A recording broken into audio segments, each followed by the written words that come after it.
नमो देवाधिदेवाय महादेवाय ते नमः।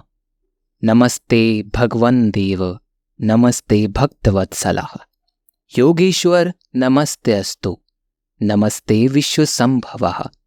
प्रसीद मम भक्तस्य दीनस्य कृपणस्य च अनैश्वर्येण युक्तस्य गतिर्भव सनातनः। यच्चापरार्धं कृतवान् ज्ञात्वा परमेश्वर मक्त इति देवेश तत्सर्वं क्षन्तु महर्षि। अर्थात हे प्रभु, आप देवताओं के भी देवता हैं, आपको मेरा नमस्कार है। आप ही महान देवता हैं, आपको मेरा नमस्कार है। हे भगवान, हे देव, आप भक्त वत्सल हैं, आपको मेरा नमस्कार है। हे योगेश्वर, आपको मेरा नमस्कार है। हे विश्व की उत्पत्ति के कारण, आपको मेरा नमस्कार है। हे सनातन परमेश्वर, आप मुझ दीन दुखी भक्त पर प्रसन्न हो जाइए। मैं ऐश्वर्य से रहित हूँ, आप ही मेरे ऐश्वर्य दाता है। हे परमेश्वर देवेश, मैंने अनजाने में जो भी अपराध किए हो, आप अपना भक्त समझकर मुझे क्षमा कर दीजिए। आप सभी लोगों का हमारे YouTube चैनल पर बहुत स्वागत है। महर्षि देवव्यास जी द्वारा रचित शिव पुराण के दिव्य ज्ञान के माध्यम से आज की वीडियो हम आपको भगवान शिव के भोलेनाथ कहे जाने और उनका अपने भक्तों पर बहुत जल्दी प्रसन्न होने की कथा सुना रहे हैं। भगवान शिव के वैसे तो कई नाम हैं, लेकिन उनके भक्त ज्यादातर उन्हें भोलेनाथ के नाम से ही पुकारते हैं। भगवान शिव ऐसे भक्त वत्सल हैं जो अपने भक्तों की इच्छा के अनुसार ही चलते हैं। वे अपने भक्त की छोटी सी छोटी श्रद्धा से भी प्रसन्न हो जाते हैं। यदि कोई भक्त सच्चे मन से शिवलिंग पर जलाभिषेक करे तो उसकी भाग्य रेखाएं खुल जाती हैं। वे देव, दानव, मानव और राक्षसों सभी के द्वारा पूजित होने वाले भगवान हैं। ना तो उन्हें अच्छे की चिंता रहती है और ना ही बुरे की प्रभाव। ना वे लाभ को देखते हैं और ना ही हानि को। अर्थात भगवान शिव सुख दुख लाभ हानि से परे हैं।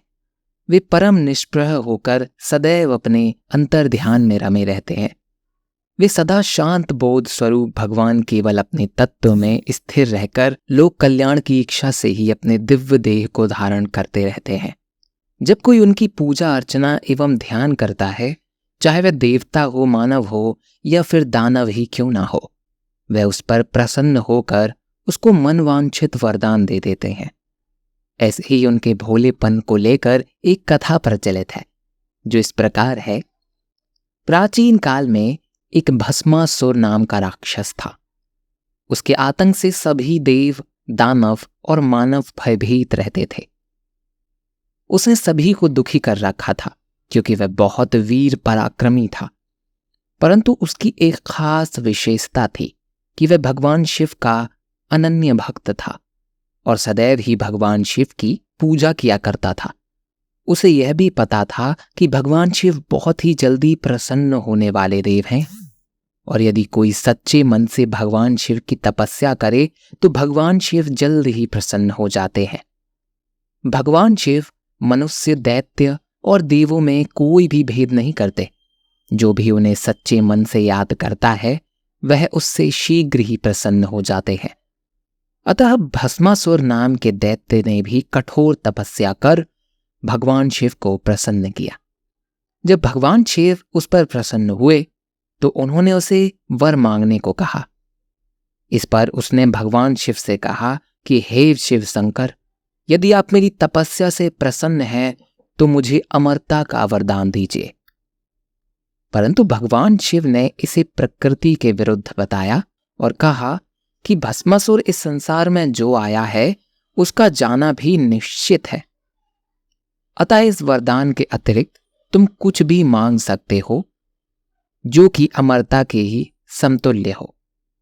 तब भस्मासुर ने भगवान शिव से कहा कि हे शिव शंकर, अगर मेरा यह वरदान आपको प्रकृति के विरुद्ध लगता है तो आप मुझे यह वरदान दें कि मैं जिस किसी भी प्राणी के सिर पर अपना हाथ रखूं तो वह भस्म हो जाए। भगवान शिव ने उसे उसका मनवाना वरदान देकर तथास्तु कह दिया।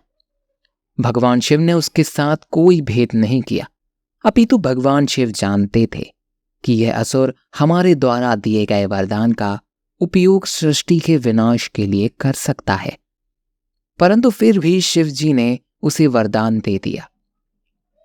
इस बात से भी उनके भोलेपन का पता चलता है कि भगवान शिव कितने भोले थे।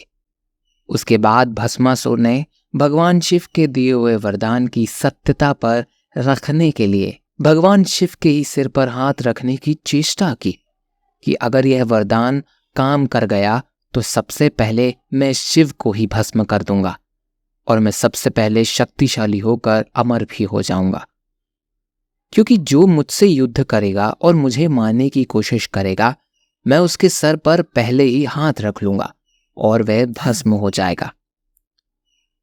अतः इस प्रकार मुझे मानने की शक्ति किसी में नहीं होगी और फिर मैं अमर ही तो रहूंगा।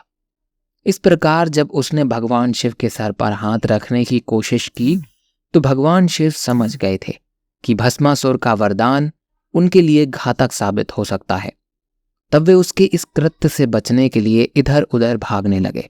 जब देवताओं ने ये सब देखा तो उनसे रहा नहीं गया और वे भगवान विष्णु के पास गए। तब भगवान विष्णु ने भस्मासुर से भगवान शिव की रक्षा करने के लिए अपना मोहिनी अवतार धारण किया। मोहिनी बनकर उन्होंने भस्मासुर को मोहित कर लिया और उसके सामने उसे रिझाकर नृत्य करने लगे।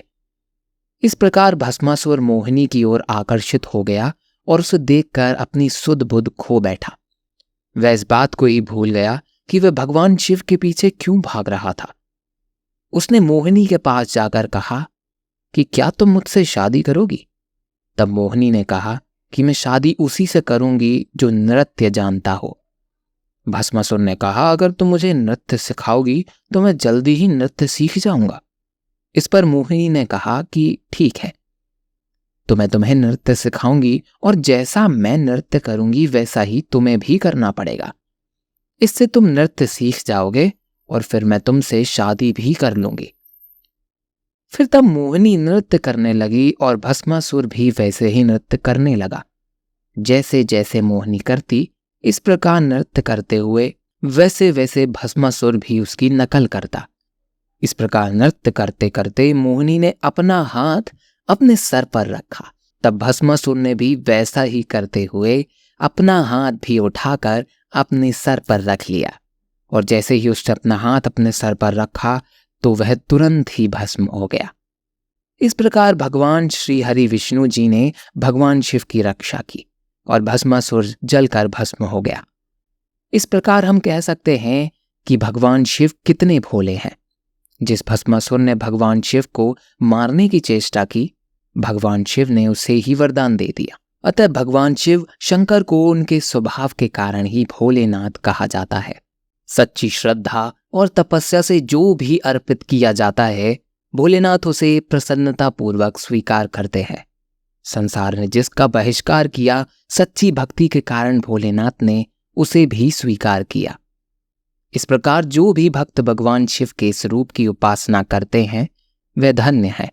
उनके कष्ट भगवान भोलेनाथ दूर कर देते हैं और उन्हें सुख, समृद्धि और धन्य धान्यता के परिपूर्ण करके उनके दुख हर लेते हैं, जिससे उनका जीवन सुखमय हो जाता है। तो यही थी भगवान शिव को भोलेनाथ कहने के संदर्भ में छोटी सी कथा। हम आशा करते हैं कि आपको यह कथा अच्छी लगी होगी। अगर अच्छी लगी हो तो वीडियो को लाइक करें और हमारे चैनल को सब्सक्राइब करके इसे शेयर ज़रूर करें। अगर आपने हमारा चैनल पहले से ही सब्सक्राइब कर रखा है तो इसके लिए हम हृदय की अनंत गहराइयों से आपका कोटि कोटि धन्यवाद करते हैं। आप पर भोलेनाथ की असीम कृपा बनी रहे, इसी शुभकामनाओं के साथ एक बार फिर से आपका बहुत बहुत धन्यवाद। अगली वीडियो में आपसे फिर से एक और नई वीडियो के साथ मुलाकात होगी। तब तक के लिए बोलिए बम बम बोले।